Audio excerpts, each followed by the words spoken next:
नमो नमः। वाञ्छाकल्पतरुभ्यश्च कृपा सिन्धुभ्यैव च पतितानां पावनेभ्यो वैष्णवेभ्यो नमो नमः। हे कृष्ण करुणा सिन्धो दीनबन्धो जगत्पते गोपेश गोपिका कांत श्री राधा कांत नमस्तुते। तप्त कांचन गौरांगी श्री राधे वृंदावनेश्वरी वृषभानुसुते देवी प्रणमामि हरिप्रिया। भक्त्या विहीन अपराध लक्ष्ये क्षिप्ताश्च कामादि तरंगमध्ये कृपामयि त्वां शरणं प्रपन्ना। वृंदे नमस्ते चरणारविंदम। वृंदे नमस्ते चरणारविंदम। वृंदे नमस्ते चरणारविंदम। श्री कृष्ण चैतन्य प्रभु नित्यानंद श्री अद्वैत गदाधर श्रीवासादि गौर भक्त वृंद। हरे कृष्ण कृष्ण कृष्ण हरे हरे हरे राम राम राम हरे हरे।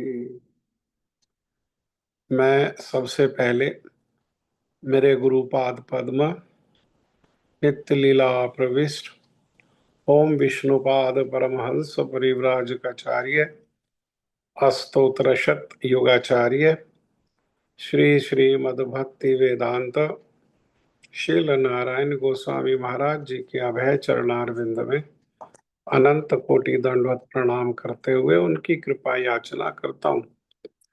तदुपरांत नित्य लीला प्रविष्ट ओम विष्णुपाद स्तोत्रशत श्री श्री मद्भक्ति वेदांत स्वामी महाराज श्रील प्रभुपाद जी के चरण सरोज में अनंत कोटि दंडवत प्रणाम। रूप अनुग गुरु परंपरा के चरणों में मेरा अनंत कोटि दंडवत प्रणाम। कथा के श्रोता वृंद वैष्णव वैष्णवी माता भाई बहन प्रभु आप सभी का हार्दिक अभिवादन। आप सभी को मेरा यथा योग्य प्रणाम।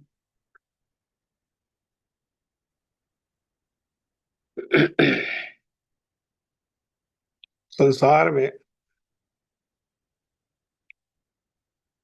बहुत प्रकार के दुख हैं और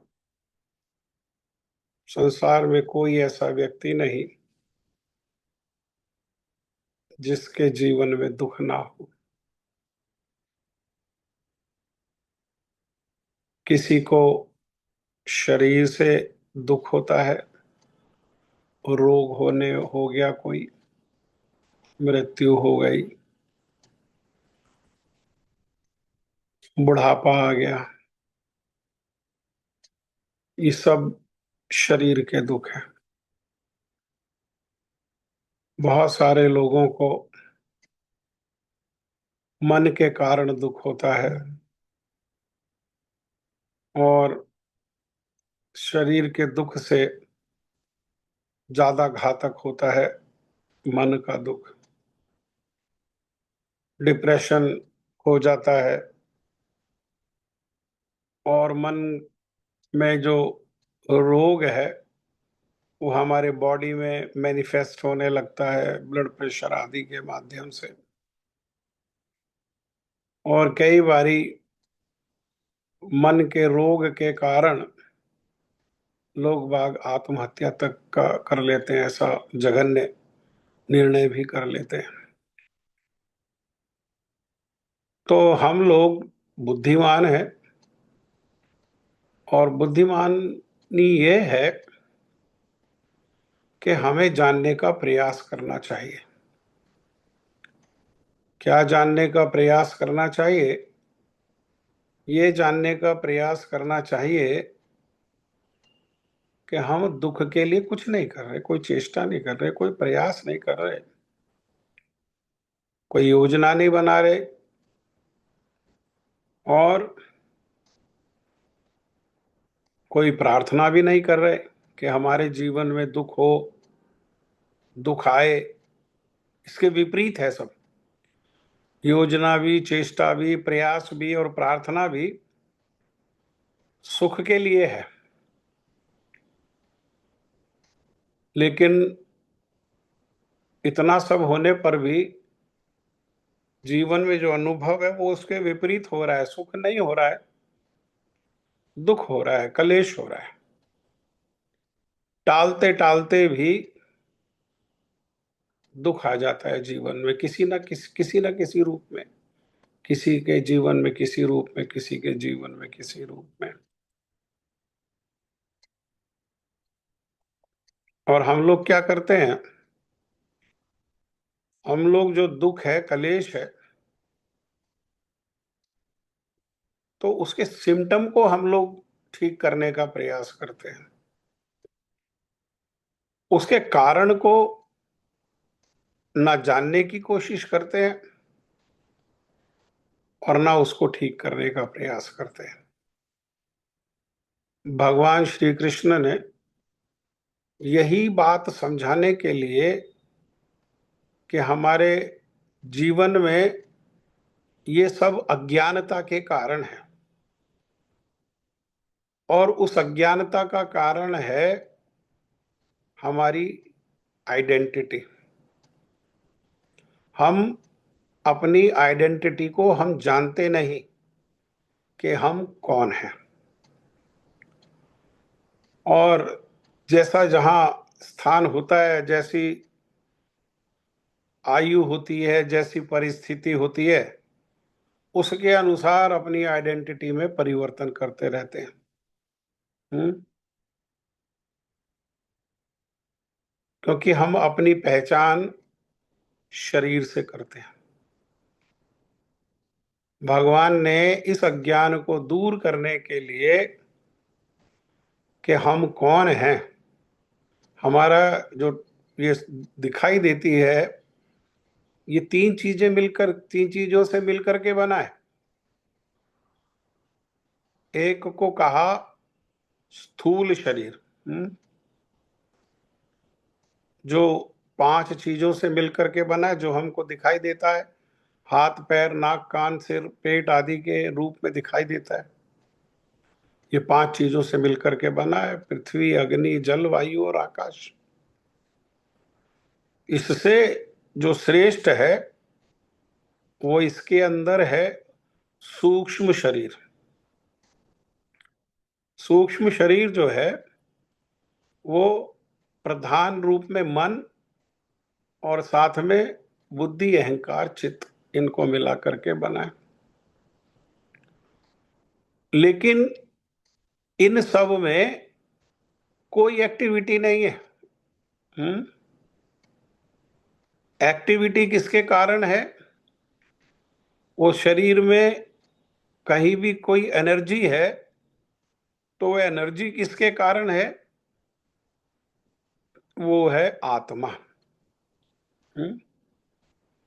आत्मा। तो ये तीन चीजों को मिला करके ये एक पर्सनैलिटी जो है ये बनती है। तो इसमें हम कौन हैं? क्या हम शरीर हैं? क्या हम मन हैं? और क्या हम आत्मा हैं?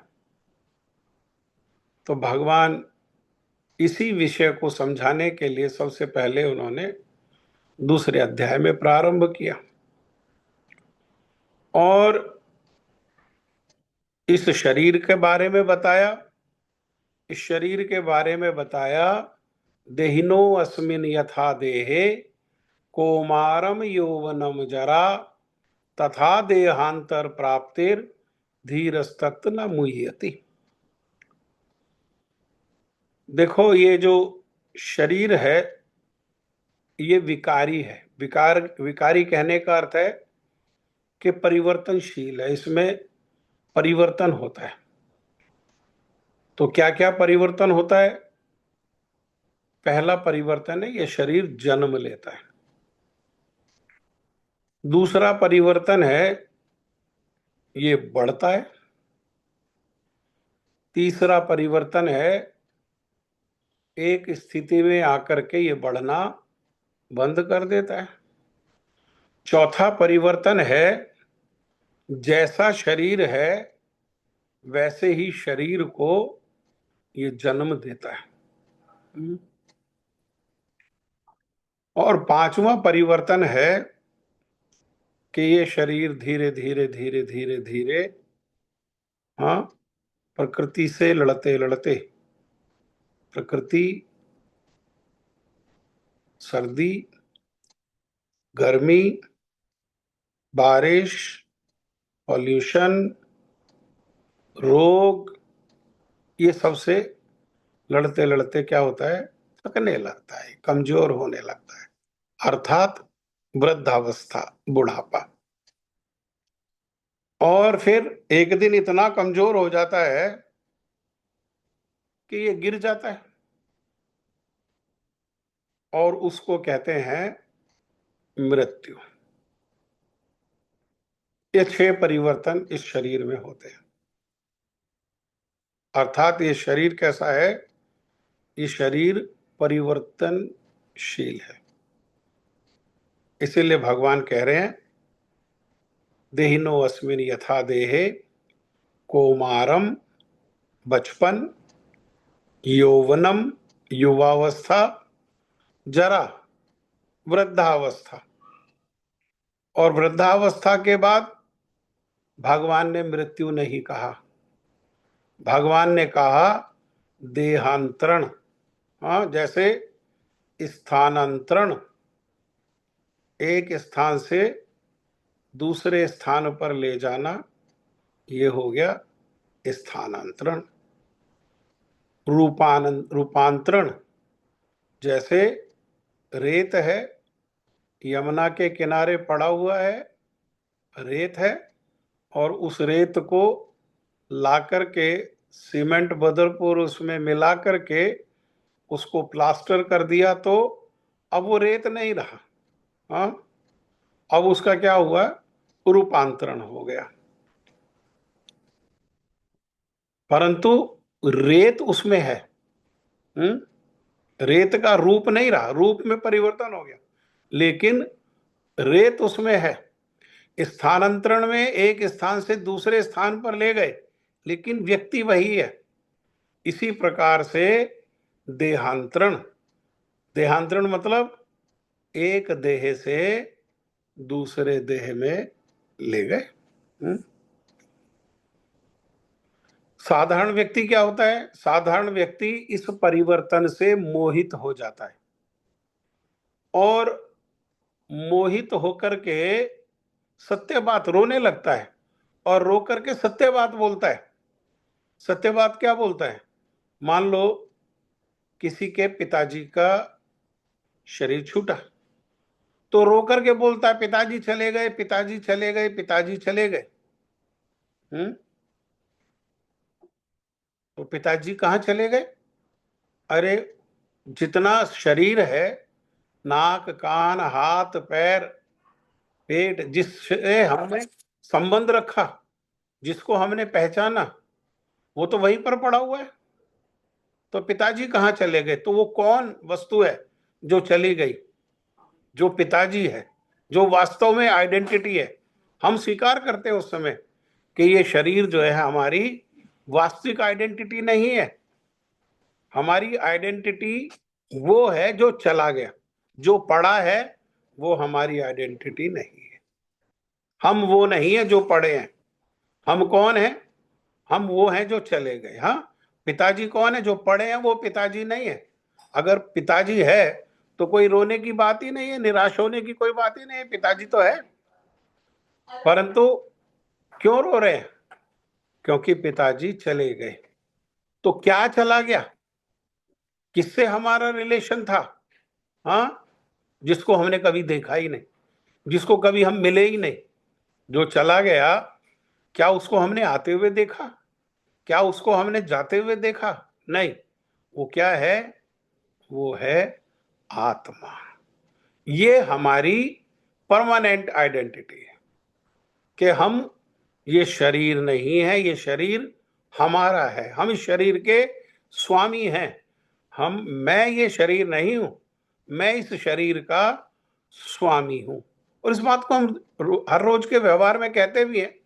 मेरा हाथ, मेरा पैर, मेरा सर, मेरा गला, मेरा मुंह, मेरा कान, हाँ, मेरा शरीर। कभी नहीं कहते मैं कान, मैं पैर, मैं शरीर, नहीं, कभी नहीं कहते। कहते मेरा। हाँ, अर्थात हम इस शरीर के ओनर हैं, स्वामी हैं। ऐसे ही हम मन भी नहीं है, बुद्धि भी नहीं है, अहंकार भी नहीं है। मेरा मन, मेरी बुद्धि, मेरा अहंकार, मैं मन, मैं बुद्धि, नहीं ना। तो ये मैं कौन है? ये मैं है वो आत्मा। जिस आत्मा की उपस्थिति से ये शरीर में एनर्जी होती है, ये शरीर में क्रिया होती है, और ये शरीर में लाइफ होती है।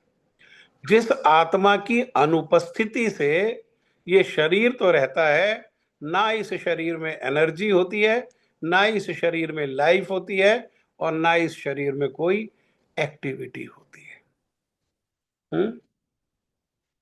तो हम कौन हैं? हम आत्मा। संक्षिप्त में आपको बता रहे हैं, है ना। हम जो है वो आत्मा है।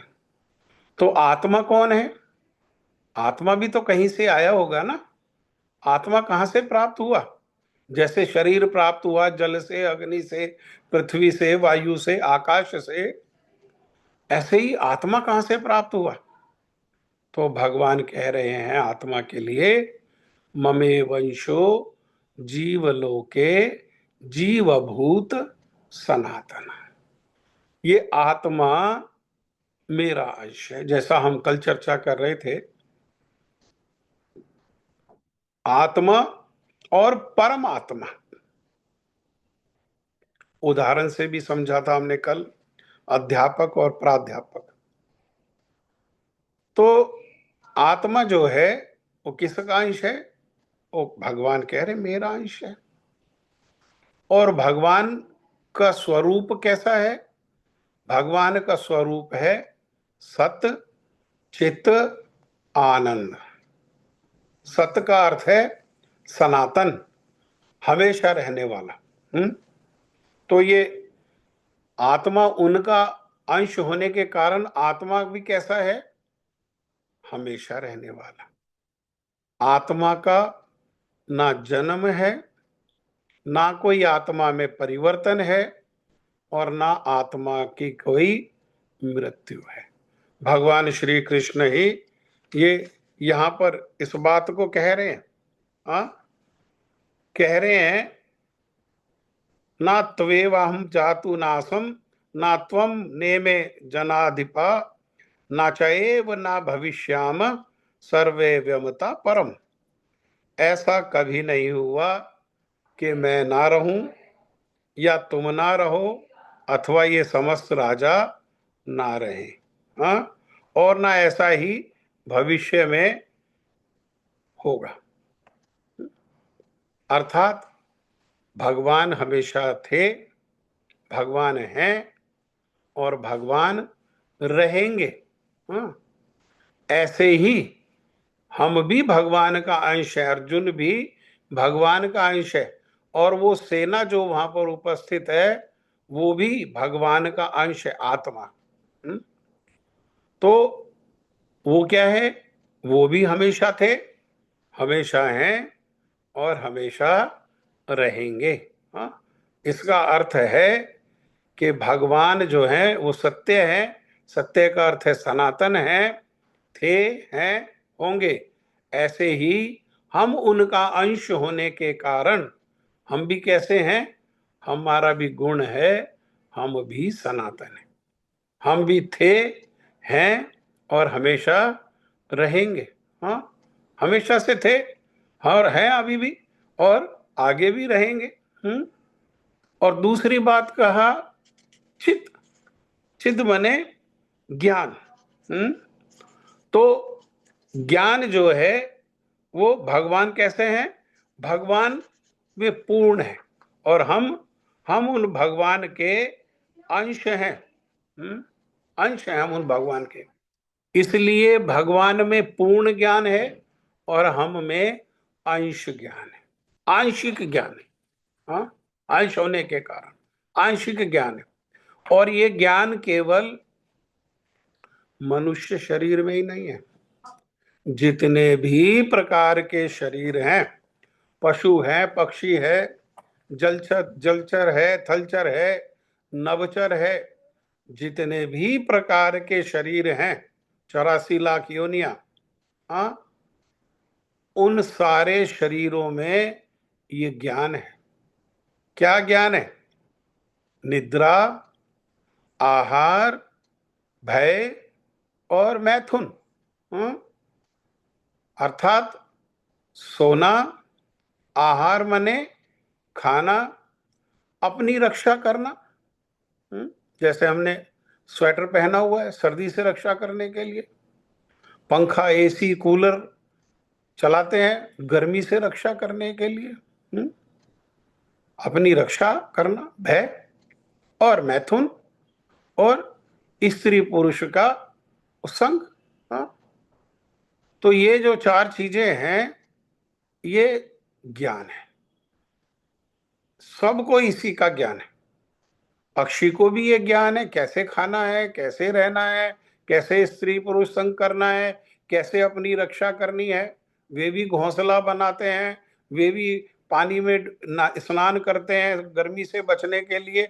पशुओं में भी ये गुण है, सब में ये गुण है, सबको ज्ञान है। पर कितना ज्ञान है? निद्रा, आहार, भय, मैथुन। परंतु मनुष्य शरीर जो है वो श्रेष्ठ है। मनुष्य शरीर कैसा है? ये सारे शरीरों में श्रेष्ठ है। तो उसकी श्रेष्ठता क्या है? श्रेष्ठता केवल निद्रा, आहार, भय, मैथुन ये जान लेना या इसी में उन्नति करना, हाँ, ये ज्ञान नहीं है, ये श्रेष्ठता नहीं है। श्रेष्ठता क्या है? श्रेष्ठता है क्योंकि हम आत्मा है, पशुओं में, पक्षियों में वो आत्म तत्व का ज्ञान जो है वो आवृत रहता, वो छिपा रहता, वो नहीं जान पाते। लेकिन मनुष्य जीवन पाकर के ये जानना कि मैं कौन हूं, मैं आत्मा हूं, मैं आत्मा किसका हूं, मैं आत्मा भगवान का अंश हूं और भगवान का अंश होने के नाते, हाँ, भगवान मेरे अंशी हैं और मैं उन भगवान का अंश हूं।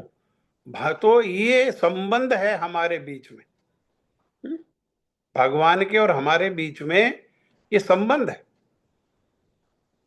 तो इस संबंध में फिर अंश का कर्तव्य है अंशी की सेवा करना। इसको कहते हैं धर्म। इसको क्या कहते हैं? इसको कहते हैं धर्म। अर्थात धर्म को जानना, धर्म का आचरण होना, धर्म का पालन होना, धर्म का प्रचार होना, ये मनुष्य जीवन की श्रेष्ठता है जो भेद करता है पशुओं में और मनुष्य में। और अगर इस धर्म का अभाव है, हाँ, इस धर्म का अभाव है लेकिन बाकी 4 चीजें हैं, तो बाकी 4 चीजें मनुष्य में भी हैं और पशु में भी हैं, तो फिर वह मनुष्य श्रेष्ठ नहीं है, जिसमें धर्म का अभाव है, लेकिन बाकी चार चीजें जो पशुओं में भी हैं वो है, तो वो श्रेष्ठ नहीं है। ऐसे जो लोग हैं जिनमें ये चार चीजें तो हैं, निद्रा, आहार, भय, मैथुन, परंतु ये धर्म का अभाव है, जानते नहीं मैं कौन हूं, मैं किसका हूं और हमारा संबंध क्या है। हाँ, भगवान कौन है, भगवान से क्या मेरा संबंध है, तो ये और संबंध है तो उस संबंध में मेरा क्या कर्तव्य है ये नहीं जानते हैं, तो वे क्या है, वे मनुष्य भी पशु ही है। हाँ, शास्त्र कहता है ये बात को कि धर्म विहीन नर पशु भी समाना। जिनके जीवन में धर्म का अभाव है वे कैसे हैं, वे पशु हैं। अर्थात निद्रा, आहार, भय, मैथुन, ये ज्ञान तो अपने आप आ जाएगा, इसके लिए कोई पढ़ाई करने की जरूरत नहीं है, इसके लिए कोई प्रयास करने की जरूरत नहीं है, ये तो अपने आप आ जाएगा, है ना, अपने आप आ जाएगा ये ज्ञान। प्रयास किसके लिए होना है, प्रयास होना है धर्म के लिए।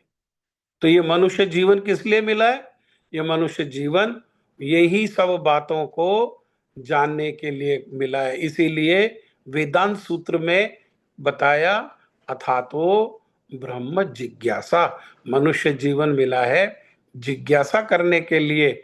मैं कौन हूं, मैं किसका हूं, प्रकृति क्या है, कर्म क्या है, मैं सुख के लिए प्रयास कर रहा हूं, जीवन में दुख मिल रहा है, मेरे जीवन में दुख का कारण क्या है, इन सब प्रश्नों का उत्तर खोजने के लिए ही ये मनुष्य शरीर मिला। हाँ? और तीसरी चीज सत्य, चित्त और आनंद। हाँ, अब भगवान पूर्ण आनंद में है और हम लोग क्या है, हम लोग इस शरीर, अपने आप को ये शरीर मान करके और शरीर के संबंधों को अपना मान करके और उनमें आसक्त होकर के हम लोग क्या कर रहे हैं, हम लोग जीवन में प्रति क्षण जो है वो दुखी हो गए। हाँ, दुखी हो रहे हैं। तो भगवान ने कृपा करके क्या किया, भगवान ने कृपा करके प्रारंभ में ही पहले अध्याय में भगवान ने केवल एक ही श्लोक बोला। हाँ, अर्जुन को बोला भाई देखो, तुम्हें जिनसे युद्ध करना है एक बार उनको देख लो। हाँ, केवल ये श्लोक बोला और फिर चुप हो गए, फिर सब कुछ अर्जुन ने बोला। दूसरे अध्याय से भगवान ने बोलना शुरू किया और जब बोलना प्रारंभ किया तो सबसे पहले हमारे बारे में बताया कि हम कौन हैं, हम कैसे हैं।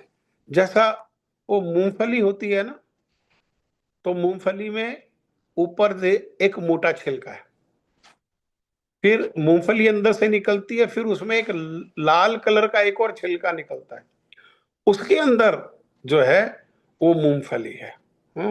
ऐसे ही मोटा छिलका क्या है, मोटा छिलका ये शरीर है। उसके अंदर जो मूंगफली है वो कहाँ है, मूंगफली पतले छिलके के अंदर है। वो पतला छिलका क्या है, वो पतला छिलका मन बुद्धि अहंकार, इसीलिए इसको कहा स्थूल और उसको कहा सूक्ष्म।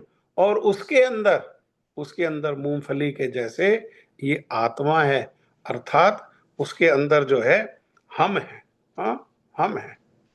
और ये आत्मा को परिमाण बताया भगवान ने। परिमाण बताया उसमें श्वेता श्वेतर उपनिषद में। गीता भी क्या है, गीता भी उपनिषद है, सारे उपनिषदों का सार है। और सारे उपनिषदों का सार होने पर भी 108 जो उपनिषद हैं उनमें प्रमुख उपनिषद कौन है, वो गीता है, इसीलिए इसको कहते हैं गीतोपनिषद। हाँ, तो श्वेता श्वेतर उपनिषद में ये बताया कि बाल का जो अग्रभाग है, टिप ऑफ द हेयर, उसको हम अगर उसको डिवाइड, उसको भाग करें, कितना भाग करें, 100 भाग करें, हमारे लिए पॉसिबल नहीं है, लेकिन साइज बताने के लिए उसमें समझाया गया है कि आत्मा का साइज कितना है, उसके 100 भाग करें और 100 भाग करके फिर जो एक भाग हो उसको लें और उसको फिर 100 भाग करें, तो जो एक भाग आएगा, 100वां भाग जो होगा वो क्या है, उतना बड़ा आत्मा है, जिसको आत्मा को हम देख नहीं सकते। वैज्ञानिकों ने निकट की चीज देखने के लिए वो माइक्रोस्कोप बनाया और दूर की चीज देखने के लिए टेलीस्कोप बनाया, लेकिन इतना सब उपकरण होते हुए भी आत्मा को कोई नहीं देख पाया। आत्मा को जो है हम देख नहीं सकते, लेकिन सारी शक्ति का स्रोत, सारी लाइफ का स्रोत, सारी एक्टिविटी का स्रोत क्या है? वो आत्मा ही है, और वो आत्मा भगवान का अंश है। शरीर का तो बताया परिवर्तनशील है, तो आत्मा का कैसा स्वभाव है? तो कह रहे ना जायते म्रियते वा कदाचिन, ना अयम भूत्वा भविता वा ना भूया, अजो नित्य शाश्वतो अयम पुराणो ना हन्यते हन्यमाने शरीरे। आत्मा ना जायते, किस आत्मा का कभी भी जन्म नहीं होता, हमेशा से, आदिकाल से। और जिसका जन्म नहीं होता उसकी मृत्यु नहीं होती। मृत्यु तो उसी की होती है जिसका जन्म होता है। हाँ, तो इसलिए इसकी मृत्यु भी नहीं है। और ना वो कभी जन्म लेगा, अजन्मा है, नित्य है। नित्य माने हमेशा रहने वाला, शाश्वत है, जीवित है और पुरातन है, सबसे पुराना है ना, ओल्डेस्ट, सबसे जो कैसा है, पुराना है। तो फिर ये आत्मा का और शरीर का संबंध क्या है? हाँ भाई, आत्मा और शरीर का संबंध है ना, तो संबंध क्या है? तो संबंध है, भगवान ही इस श्रीमद् भगवत गीता में बताते हैं कि संबंध क्या है? संबंध है वासांसी जीर्णानि यथा विहाय नवानि ग्रहीति नरोपराणि तथा शरीराणि विहाय जीर्णान्य अन्यानि संयाति नवानि देह। ये शरीर आत्मा का वस्त्र है, वासांसी। वासांसी मतलब वस्त्र। ये शरीर कैसा है? ये शरीर आत्मा का वस्त्र है।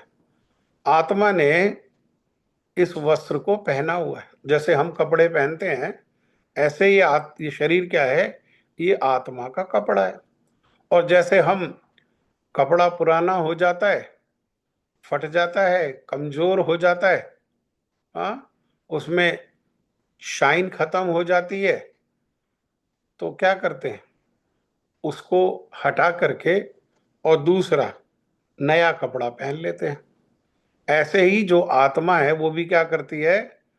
वो आत्मा ये वस्त्र पहना है, जब तक ये वस्त्र ठीक रहता है, हाँ, रोग से, बुढ़ापे से और इससे सबसे मुक्त रहता है, तब तक ये शरीर रहता है।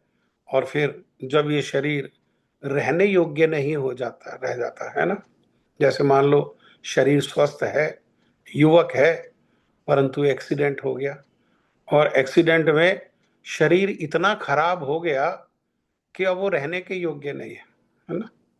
जैसे कार है, कार को कभी कभी टकराती है तो कार रिपेयर हो जाती है, लेकिन कभी फुल उसका फुल एक्सीडेंट हो जाता है, पूरा इंश्योरेंस हो जाता है, अब वो कार जो है वो रिपेयर के लायक नहीं है, तो कार को क्या करते हैं?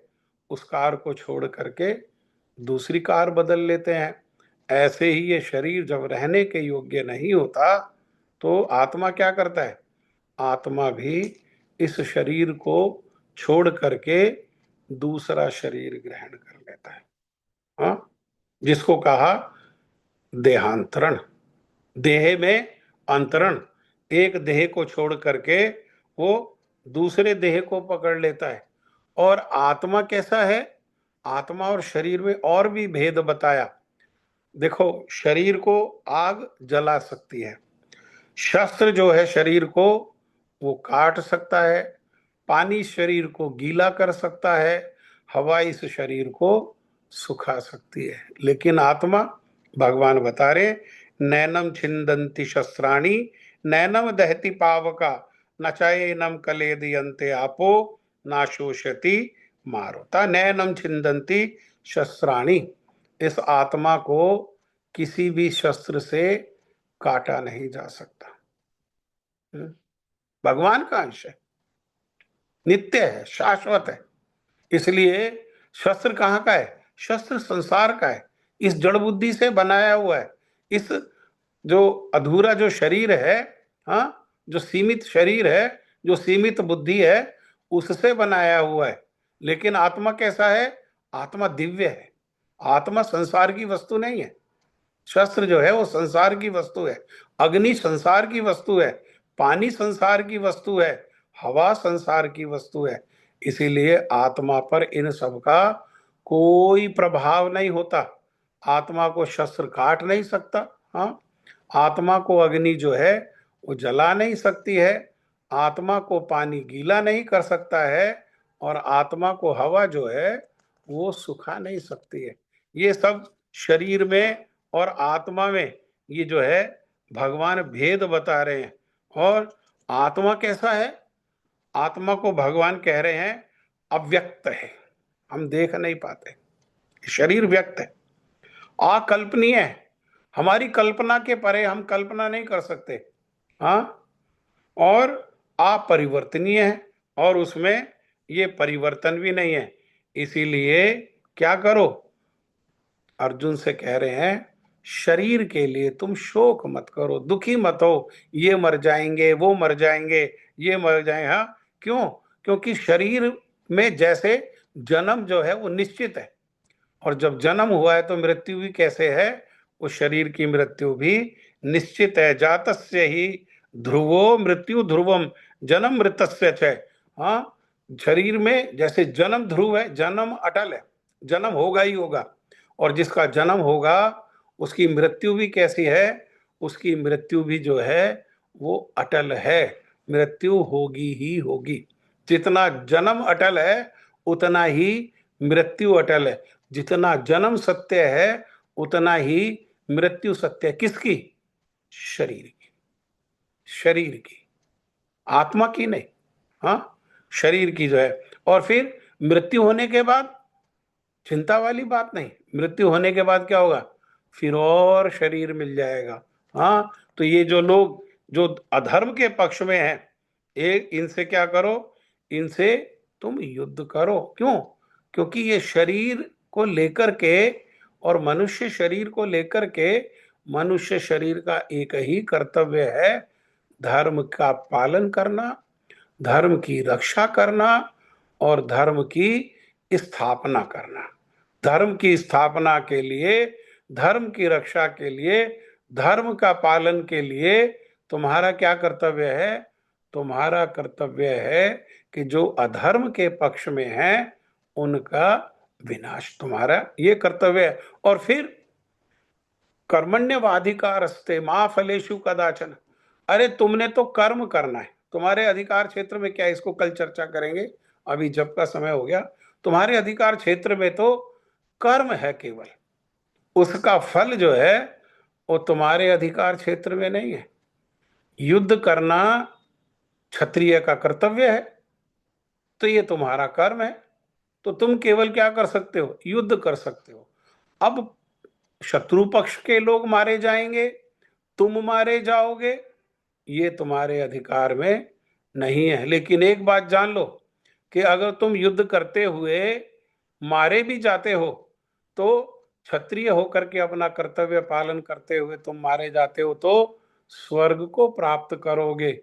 और अगर ये लोग मारे गए, युद्ध को जीत जाओगे, तो राजा बन करके इस पृथ्वी के भोगों को प्राप्त करोगे। दोनों स्थित परिस्थिति में तुम्हारा कोई नुकसान नहीं है। इसलिए जय पराजय, जीवन मृत्यु, ये द्वंद्व है संसार के, इन द्वंद्वों से ऊपर उठ करके क्या करो? युद्ध करो, युद्ध करो। हाँ, ठीक है, इसके आगे हम लोग कल कर्म के विषय में हम लोग कल सुनेंगे। जप करो अभी। हरे कृष्णा प्रभु जी, हरे दंडवत कृष्ण। प्रणाम।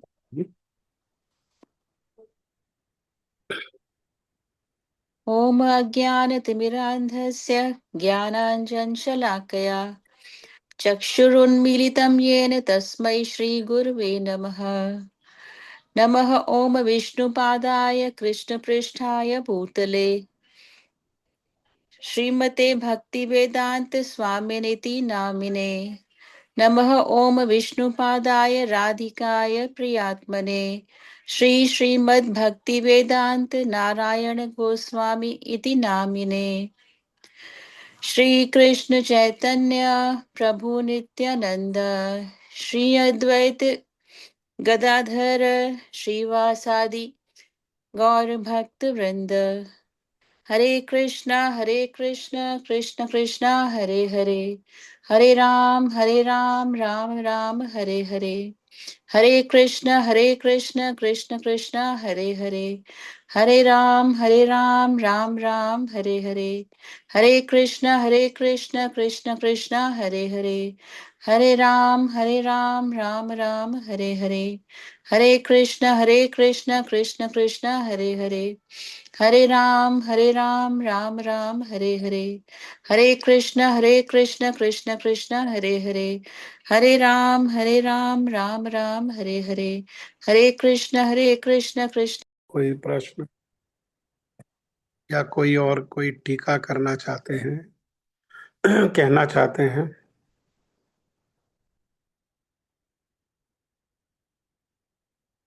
कृष्ण प्रभु जी, दंडवत प्रणाम। कृष्ण दंडवत जी। प्रभु जी, हम लोग जीव हैं, बद्ध जीव, हम्म, और मृत्यु का दर्शन तो हम सब सर्वत्र कर ही रहे हैं, शरीर की मृत्यु का दर्शन। लेकिन फिर भी हमारे हृदय में अर्जेंसी क्यों नहीं आती है कि हमारी भी ये स्थिति आने वाली है, तो हम उसके लिए प्रयासशील हों तीव्रता के साथ में, ये क्यों नहीं आती? आज दोपहर को हम चर्चा कर रहे थे क्योंकि दृढ़ता का अभाव है, दृढ़ता का अभाव है। और जो अनुकूलता है उसको जानते हैं, भक्ति की अनुकूलता क्या है, लेकिन उसको दृढ़ता से ग्रहण नहीं कर पा रहे। और जो प्रतिकूलता है उसको भी जानते हैं कि क्या प्रतिकूल है। इतना तो भजन करने वाला जानता है ना, मेरे इस कार्य से, मेरी इस क्रिया से मेरे भजन पर क्या प्रभाव पड़ेगा। ये क्रिया मेरी भजन को सहायता करेगी या ये क्रिया मेरी भजन के विरोधी है। जानते हुए भी हम लोग जो नहीं करना है उसे करते हैं, और जो करना है उसे नहीं करते हैं, है ना। दृढ़ता का अभाव है, उसी के कारण जो है ये सारी चीजें हो रही है।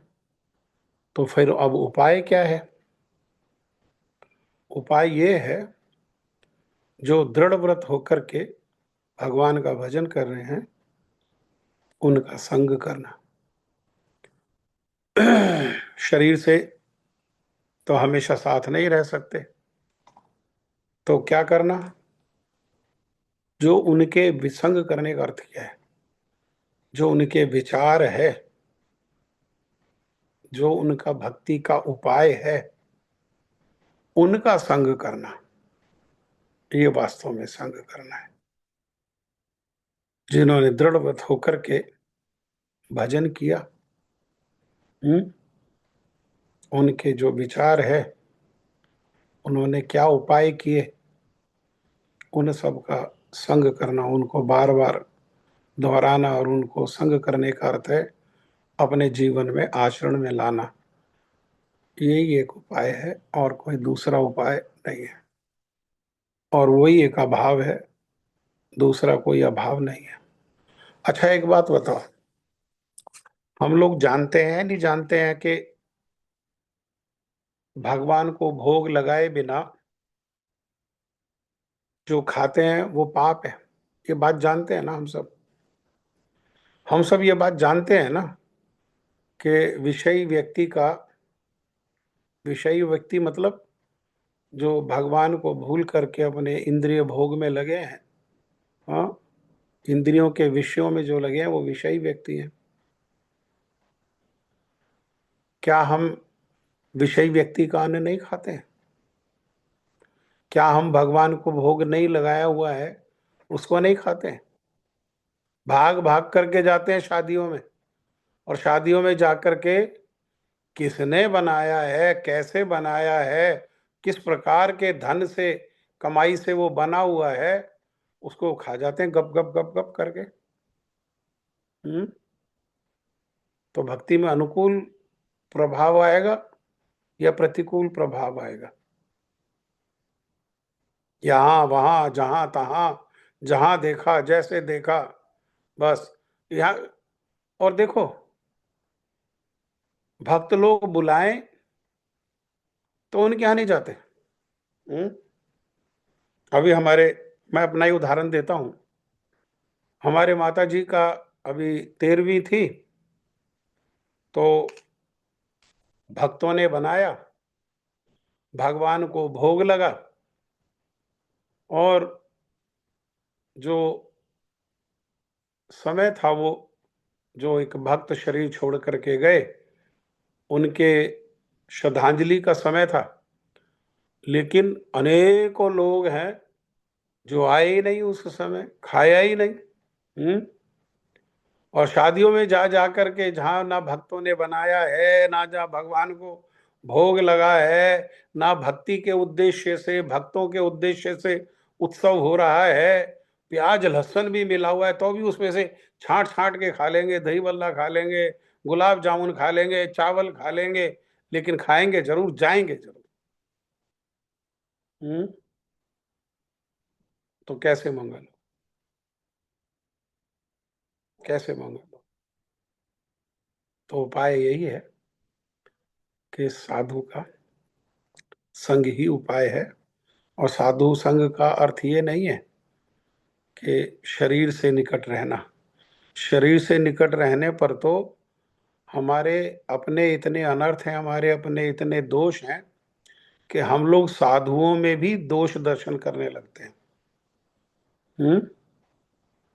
इसीलिए साधुओं की जो शिक्षा है, जो शास्त्रों की शिक्षा है, उसका अपने जीवन में आचरण करना, ये उपाय है, दृढ़ व्रत होकर।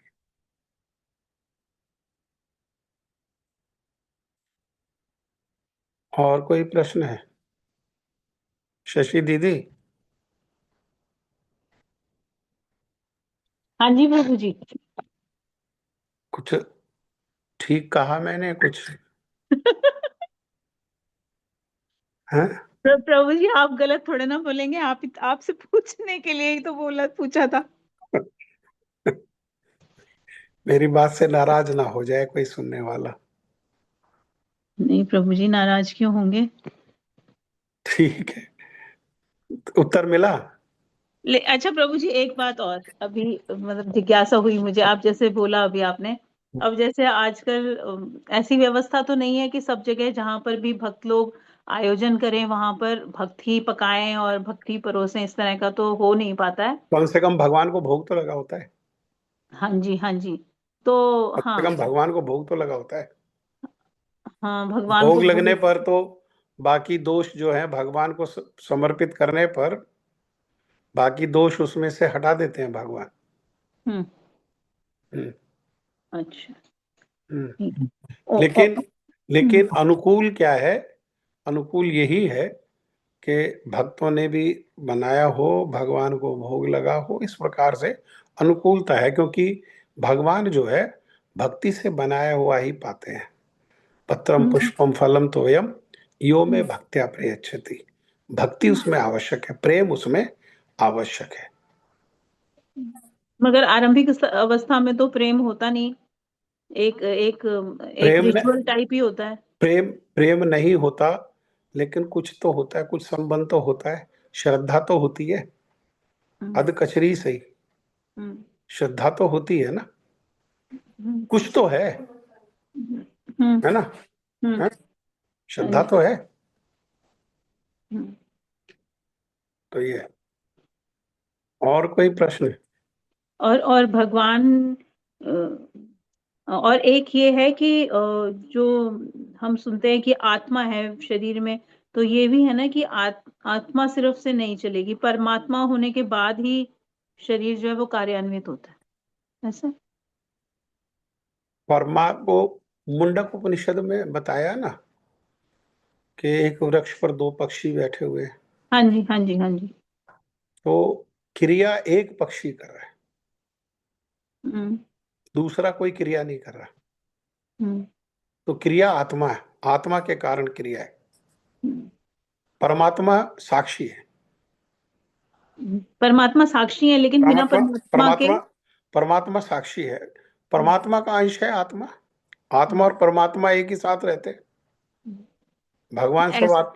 सब आत्मा के साथ ही रहते हैं, परमात्मा रूप में।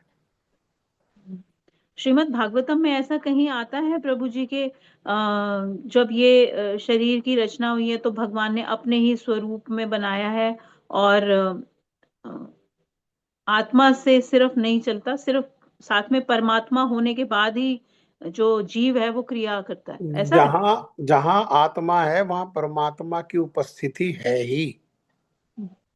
आत्मा के साथ परमात्मा ही है। भगवान ने कहा ना, ईश्वर सर्वभूतानाम हृदय देशे अर्जुन तिष्ठति। सभी जीवों के, केवल मनुष्यों के ही नहीं, सभी जीवों के, जीव जहां भी रहेगा, जिस भी परिस्थिति में रहेगा, तभी तो कहा कि भगवान जीव को किसी परिस्थिति में भी अकेला नहीं छोड़ते। संसार के लोग छोड़ देते हैं, लेकिन भगवान जो है वे हमेशा साथ रहते हैं, हमेशा साक्षी के रूप में। वहां से ज्ञानम अपोहनम ये सब ठीक है, समय समय पर ज्ञान देते हैं, समय समय पर वार्निंग भी देते हैं, है ना। समय समय पर जो है, जो भगवान को भूलना चाहता है तो उसको भुला भी देते हैं। हाँ, जीव की स्वतंत्रता में कभी बाधा नहीं देते। अंततः निर्णय किसका होता है? अंततः निर्णय जीव का ही है। और जीव जैसा निर्णय करेगा, जी उसके अनुसार जैसी क्रिया होगी, वैसा ही वो फल को अट्रैक्ट करेगा। क्रिया में भगवान का कोई हस्तक्षेप नहीं है, वो अपना निर्णय है। वो हाँ कहते जी। ना लोग कि भगवान ही सब चीज के कारण है, तो हमसे पाप भी भगवान ही कराते हैं। ऐसा प्रश्न भी आता है कि फिर उतना। फिर हमारा तो कोई दोष ही नहीं है। नहीं, हम्म, हमें आंशिक स्वतंत्रता है, हम्म, और उस आंशिक स्वतंत्रता में भगवान कभी हस्तक्षेप नहीं करते। हम्म, अर्जुन को भी कह दिया, यद इच्छसी तत्कुरु, जैसी तुम्हारी इच्छा है वैसा करो। हमने बता दिया तुम्हें सब कुछ, है ना।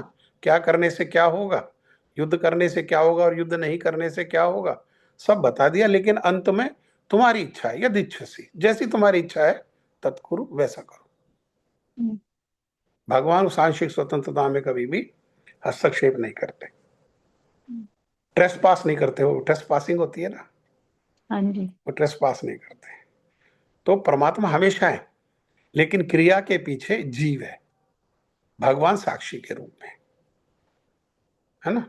हर शरीर में क्रिया है, हर शरीर में भगवान साक्षी है। भोग के समय देखो, मनुष्य शरीर को छोड़ दें तो बाकी सारे शरीर जो है भोग योनि है। देवता की योनि भी भोग योनि है। हाँ, हम्म, तो भोग योनि में भी तो वो साथ रहते हैं। हम्म, भोग नरक में जाता है जीव, तो भगवान तो साथ ही रहते हैं, वहां भी साथ ही जाते हैं। किसी परिस्थिति में भी आत्मा को अकेला नहीं छोड़ते हैं। हाँ? सबसे निकट हमारे भगवान है। हम्म। ठीक है। और कोई प्रश्न है किसी का? हरे कृष्णा प्रभु जी।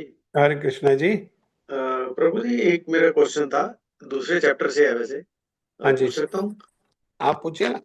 ये जो थर्ड चैप्टर में भगवान ने कई जगह नियत कर्म के बारे में बताया है। हाँ, ये नियत कर्म किसे कहा जाएगा? नियत कर्म है जो वेद में कहा गया करने के लिए, वेद का विधान है ना। जैसे हर कहीं भी हम जैसे इस भारत में रहते हैं, तो भारत में विधान है, लॉ है, ये कार्य करने हैं और ये कार्य नहीं करने हैं। ये कार्य को नहीं करोगे तो दंड दंड मिलेगा, और ये कार्य करोगे तो दंड मिलेगा, है ना। कुछ कार्य नहीं करने, कुछ कार्य करने हैं, इन्हीं को कहते हैं नियत कर्म। हाँ, संक्षेप में छोटा सा कोई उदाहरण की क्या करना चाहिए क्या जैसे नहीं? जैसे हम मान लो कि भारत देश में रहते हैं, तो भारत देश का कानून है कि आपको इतना पैसा इनकम होने के ऊपर टैक्स देना है, ठीक है। तो वो टैक्स देना हमारा नियत कर्म है। टैक्स नहीं देंगे उतनी इनकम के ऊपर तो पकड़े जाने पर दंड मिलेगा। जैसे भारत में नियम है कि किसी को मारना नहीं है, हाँ, एक निषेध है कि ये नहीं करना है, और एक है करना है। हाँ, तो करना है, टैक्स देना है, टैक्स नहीं देने पर दंड मिलेगा, और ये निषेध है, ये नहीं करना है, मारना नहीं है, और ये मारने पर इसमें भी दंड मिलेगा। ये नियत कर्म है। मतलब इसका मतलब ये हुआ कि जो हम भौतिक जगत में रहते हुए जो हम काम करते हैं, जी, जो रोजमर्रा के कमाने के लिए या जीविकापार्जन के लिए करते हैं, उसको नियत कर्म किसी वजह से कहा गया है? नहीं ऐसा नहीं है। वो जीविका का जो है ना, अब अलग अलग तरीका है जीविका को भी कमाने का, उसमें नियत कर्म बताया कि जीविका को भी कैसे अर्जन करना है। अब बहुत सारे लोग जो है वो दूसरे जीव की गर्दन काट करके अपनी जीविका कमाते, तो वो नियत कर्म थोड़ी ना हो गया। वो तो निषेध है कि आप किसी की हत्या नहीं करोगे। लेकिन बहुत सारे लोग तो बकरे काट काट करके, मुर्गे काट काट करके अपनी जीविका कमा रहे हैं। तो इसीलिए फिर वहां पर बताया गया धर्म अर्थ काम मोक्ष, पुरुषार्थ है ये। धर्म के मार्ग में चलते हुए अर्थ का उपार्जन करना। वेद में वेद की आज्ञा है, वो किस प्रकार से अर्थ को अर्जन करना है, किस प्रकार से अर्थ को खर्चा करना है, सारी आज्ञाएं हैं उस प्रकार से। अब वो जो बकरा काट रहा है वो भी तो ये कह रहा है मैं अपने बच्चों को पाल रहा हूं, मेरी ये जीविका है, मेरा ये रोजगार है। हाँ, तो वो क्या वो ठीक थोड़ी है कोई, वो वेद की आज्ञा के अनुसार थोड़ी है। वेद तो विरोध है, उसको निषेध कहा है, उसको करने पर तो पाप लगेगा। जी प्रभु जी, ठीक है प्रभु जी, बिल्कुल क्लियर हो रहा है। हाँ। जी समझ गया मैं इस बात को। हम्म। जी धन्यवाद प्रभु। और कोई बात है? ठीक है, फिर जय ध्वनि दो।